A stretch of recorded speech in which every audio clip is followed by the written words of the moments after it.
आत्मा को विषय बनाया जाए तो आत्मा हमें वैसा ही दिखाई देगा जैसा आत्मा का सहज स्वभाव है।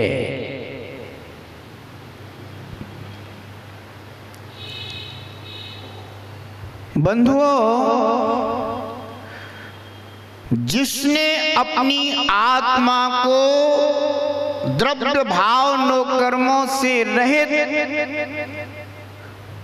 ज्ञान में उपयोग में लेना सीख लिया है, जान लिया है, वही जीव आत्म धर्म को प्राप्त होता है।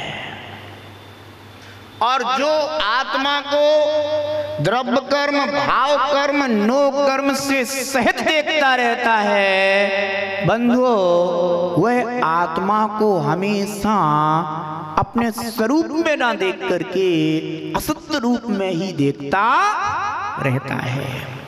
जैसे अगर कोई भूमि को बीज अंकुर, बीज अंकुर, बीज अंकुर इसी रूप में देखता रहे तो हमेशा यही कह रहे चना का खेत, चना का खेत, चना का खेत। पर शुद्ध भूमि ये कभी भी उसे दिखाई नहीं देगी। क्यों? उसे वह भूमि, वह खेत चना का क्यों दिखाई दे रहा है? क्योंकि उसकी दृष्टि में ही वह दाना और अंकुर दिखाई दे रहा है। इस कारण से वह उस भूमि को भी क्या कहता रहता है? चना का खेत। समझ गए ना? पर भूमि ना तो चना है और ना चने का पौधा है, भूमि तो भूमि है।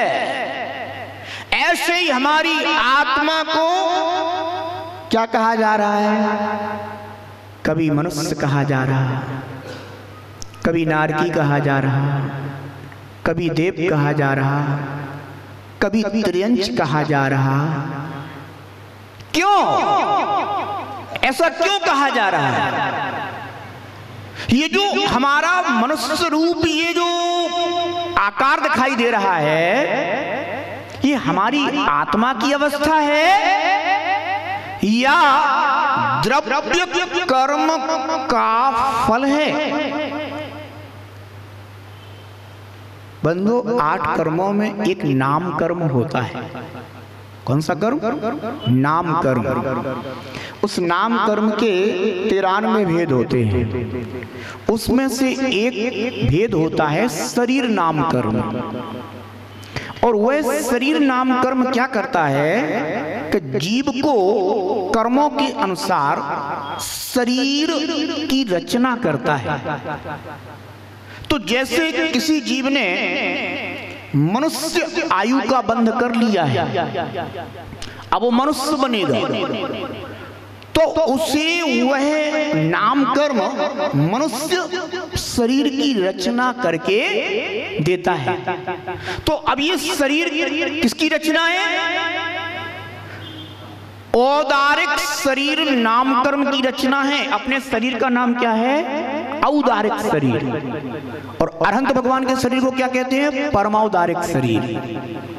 क्योंकि उनको केवल ज्ञान प्राप्त होता है तो उनका यही शरीर परमौदारिक शरीर के नाम से जाना जाता है। अपना शरीर औदारिक शरीर कहलाता है। तो औदारिक शरीर नाम कर्म के उदय से अपने को यह मनुष्य शरीर प्राप्त हुआ है। यह मनुष्य शरीर औदारिक शरीर नाम कर्म का फल है। जैसे चने के बीज से चने का पौधा पैदा हो जाता है। कहां पर? भूमि पर। कहां पैदा हो जाता है? भूमि पर। ऐसी आत्मा की भूमि पर ये औदारिक शरीर नाम कर्म के उदय से यह अपने को शरीर रूपी पौधा दिखाई दे रहा है। पर यह पौधा अलग है, नाम कर्म अलग है और आत्मा वह भूमि अलग है। समझ में आ रहा कि नहीं आ रहा? जैसे चना अलग है, बीज, चने का बीज अलग है, जो चने का अंकुरण हुआ वह अलग है, और भूमि, कि भूमि चना अंकुरण एक है क्या? तीनों नहीं है ना, भूमि अलग है ना, भूमि अलग है ना, पर वह अंकुरण हो किसमें रहा है? किसमें हो रहा? भूमि में। किसमें हो रहा? भूमि में।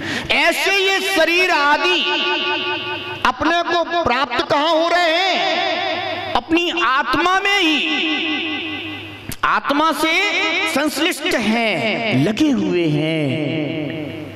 परंतु ध्यान रखना, जैसे चने के बीज और पौधे से भूमि पृथक है, ऐसे ही हमारे आत्मा से यह द्रव्य कर्म, रागादि भाव कर्म और द्रव्य शरीर जो नाम कर्म है, उसके उदय से होने वाला यह शरीर रूपी नो कर्म, यह सब हमारे आत्मा से पृथक है। जब तक यह पृथकता का बोध जीव को नहीं होगा, तब तक यह जीव आत्मा का निर्णय नहीं कर सकता, और जब तक आत्मा का निर्णय नहीं होगा, तब तक यह जो राग द्वेष से रहित धर्म है, यह जीव को प्राप्त नहीं हो सकता। एक बात ध्यान रखना, भगवान महावीर हमें राग द्वेष से रहित वीतराग धर्म की प्रेरणा दे रहे हैं। हम इस उदाहरण के माध्यम से आपको सिर्फ इतना समझाना चाहते हैं कि आप अगर शुद्ध भूमि का दर्शन करना चाहते हैं, तो आपको चने का बीज, चने का पौधा, इन दोनों को गौण करना होगा। थोड़ी देर के लिए इनको क्या करना होगा? गौण कर देना होगा। मात्र किसको देखना है अब? भूमि को। जब दोनों गौण हो जाएंगे तो भूमि हमें कैसी दिखाई देगी? कैसी दिखाई देगी? शुद्ध दिखाई देगी। जैसी है वैसी ही दिखाई देगी। मान लीजिए कि कंगन है, हार है, अगर हार की अवस्था को गौण कर दिया जाए तो क्या दिखाई देगा? आ गया ना समझ में? क्या दिखाई देने लग जाएगा? फिर स्वर्ण दिखाई देने लग जाएगा, यानी द्रव्य दिखाई देने लग जाएगा। स्वर्ण तो द्रव्य है ना, तो वह द्रव्य हमारे लिए दिखाई देने लग जाएगा। इसी तरह ये राग द्वेष तो पर्याय हैं। जैसे हार पर्याय है, ऐसी आत्मा में उत्पन्न होने वाले चारित्र गुण के ये विकार राग द्वेष आदि हैं। अगर हम इन पर्यायों को गौण कर दें और पर्यायी को देखें, जिस पर्यायी की ये पर्याय हैं, तो बंधु हमें फिर क्या दिखाई देगा? द्रव्य दिखाई देगा। समझना होगा, क्योंकि हमारी दशा संसारी दशा है। हमारी दशा ऐसी है कि जैसे खेत में फसल खड़ी है। कैसी है हमारी अवस्था? खेत में फसल खड़ी है, और संसार दशा जब तक है तब तक ऐसी ही दशा रहेगी। यहां कभी सूखा नहीं पड़ता। बाहर की भूमि को किसान जोत कर तैयार करता है, फसल बोता है, सब कुछ करता है, और कदाचित वहां तो सूखा पड़ जाता है, फसल नष्ट हो जाती है, बर्बाद हो जाती है। परंतु ध्यान रखना, इस आत्मा की भूमि पर जो कर्मों की फसल पैदा हो रही है ना, ये हमेशा हरी भरी रहती है। ये यहां कभी सूखा नहीं पड़ता। तो ऐसे लहलहाते हुए खेत को देख करके भी हमें अपनी भूमि मात्र को देखने की कला सीखना है। अगर ये कला सीख गए भूमि मात्र को देखने की, तो समझो कि तुम आत्मा की भूमि को भी देखना सीख जाओगे। इसे ही जिनेंद्र देव ने धर्म कहा है, क्योंकि जब शुद्ध भूमि दिखाई देगी तो फिर सारे विकल्प भी समाप्त हो जाएंगे। हो जाएंगे कि नहीं हो जाएंगे? आत्मा कैसा हो जाएगा? निर्विकल्प। इसी का नाम धर्म है।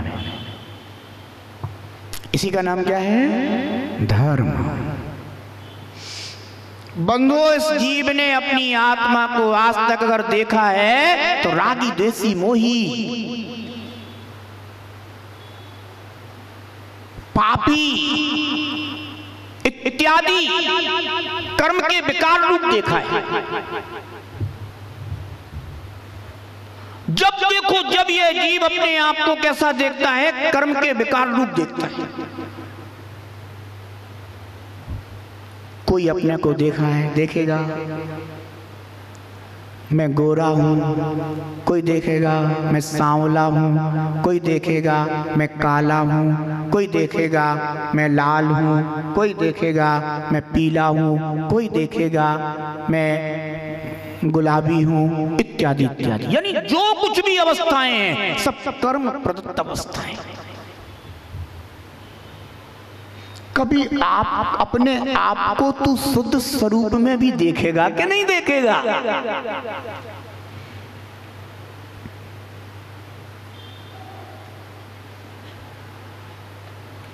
ध्यान रखना।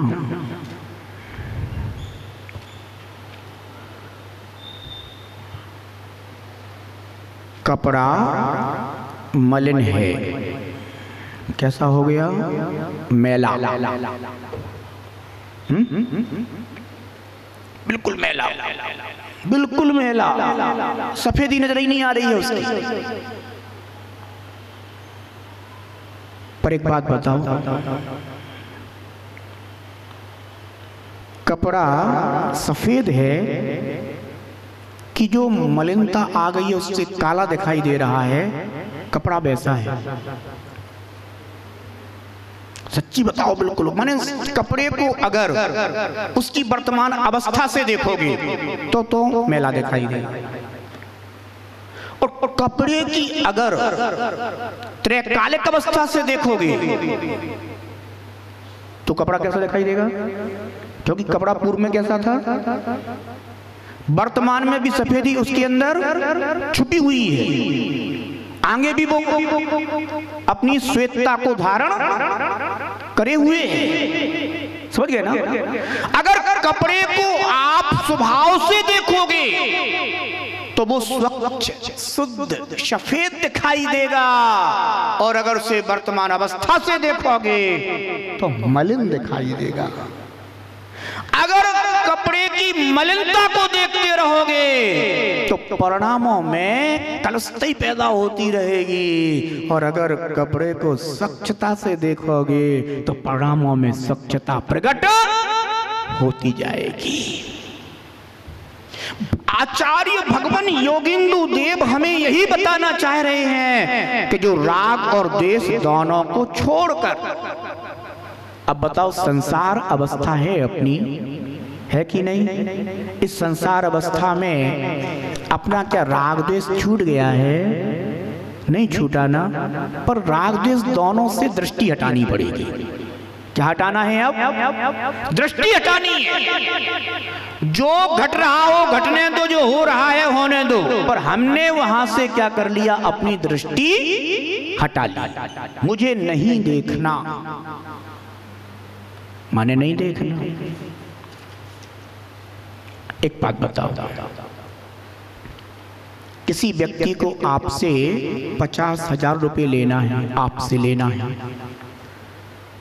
और कहीं पर 50 व्यक्ति खड़े हुए हैं और वो अचानक दिख गया आपको, वो अचानक दिख गया, तो आप क्या करेंगे? उसको देखेंगे कि आप उसको नजरअंदाज कर देंगे? आंख से आंख लड़ाएंगे उसकी, या आप उसको नजरअंदाज करके निकलने की कोशिश करेंगे? बोलो क्या करोगे? क्या करोगे? नजरअंदाज करोगे ना, क्योंकि अभी आपके पास नहीं है, आप नहीं दे सकते हैं। वो अभी लड़ेगा, झगड़ेगा, चार बातें कहेगा, हो सकता है कि सबके सामने आपको अपमानित कर दे, तो आप उसे नजरअंदाज करके निकलने की कोशिश करोगे ना। नजरअंदाज कर देने से वह अनुपस्थित तो नहीं हो जाएगा? नजरअंदाज कर देने पर भी वह वही है ना, उपस्थित है ना। बस बंधु, ये कला अगर अपन ने सीख ली तो धर्म मिलना दूर नहीं है, बीतराग धर्म मिलना भी दूर नहीं है। इन राग द्वेष भाव ये जो उपस्थित हैं, द्रव्य कर्म भी उपस्थित हैं, शरीर आदि नो कर्म भी उपस्थित है, पर हमें तत्काल उसे नजरअंदाज करना है, इससे बचकर हमें निकलना है। अगर ये नजरअंदाज करने की कला अगर अपने को आ गई तो उपस्थित रहते हुए भी हम अपने को सुरक्षित कर लेंगे। समझ गए ना? आत्मा तो जैसा था वैसा ही है, वो वैसा ही रहेगा। भूमि में तुम कितनी बार चना बो दो तो कितनी बार फसल खड़ी कर लो, पर भूमि तो जैसी है वैसी ही, वो अपने स्वभाव को कभी छोड़ेगी नहीं। भूमि ना चने के दाने रूप हो जाएगी, ना फूल पत्ती रूप हो जाएगी। हो जाएगी क्या? नहीं होगी ना। भूमि तो भूमि रहेगी। ऐसे ही आत्मा में ये द्रव्य कर्म, भाव कर्म, राग आदि भाव जो कुछ भी उत्पन्न हो रहे हैं, स्वरूप मेरा आत्मा कभी नहीं हुआ। वो तो जैसा है वैसा ही है, जैसा था वैसा ही रहेगा।